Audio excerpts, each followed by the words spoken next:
حضرت شیخ شہاب الدین سہروردی رحمۃ اللہ علیہ نے جب اپنے شیخ سے بیعت کی تو 20 ہی روز کے بعد ان کے شیخ ان کی خاطر مدارت اور تعظیم کرنے لگے۔ جب حاضر ہوتے تو ممتاز جگہ یعنی چوکی وغیرہ پر بیٹھنے کا اشارہ فرماتے اور نہایت شفقت و توجہ سے باتیں کرتے۔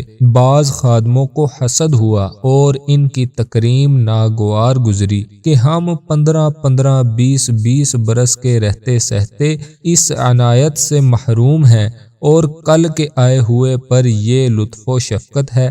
حضرت شیخ ان کے وسوسوں پر مطلع ہوئے اور خانقاہ کے سارے درویشوں کو مع شیخ شہاب الدین رحمۃ اللہ علیہ کے ایک ایک مرغ دے کر حکم فرمایا کہ اس کو ذبح کر کر لاؤ، مگر ہر ایک شخص اپنا مرغ ایسی جگہ ذبح کرے جہاں کوئی موجود نہ ہو۔ چنانچہ سب گئے اور تنہا جنگل میں جہاں کوئی آدمی نہ تھا اپنا اپنا مرغ ذبح کر کے لے آئے، مگر شہاب الدین رحمت اللہ علیہ آئے تو زندہ مرغ ہاتھ میں دبائے ہوئے لا کر چپ کر کے کھڑے ہو گئے۔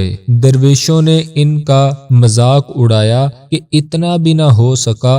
جب سب نے اپنا ذبیحہ شیخ کے سامنے رکھ دیا تو مرشد نے حضرت شہاب الدین سہروردی رحمۃ اللہ علیہ سے دریافت کیا، بھائی تم مرغ کو ذبح کر کے نہیں لائے؟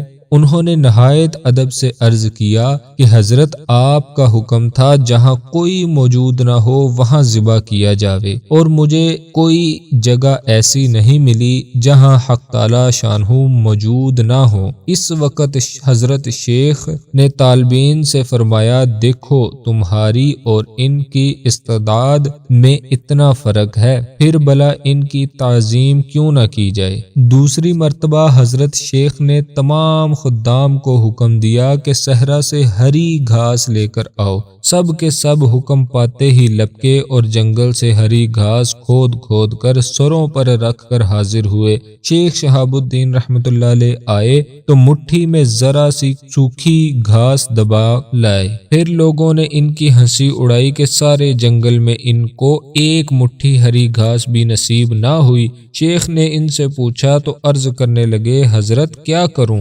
جس ہری گھاس کو توڑنا چاہا اس کو ذکر الہی میں شاغل پایا، ہمت نہ ہوئی کہ حق تعالی شانو کا ذکر میرے ہاتھوں قطع ہو۔ ایک جگہ اتنی سوکھی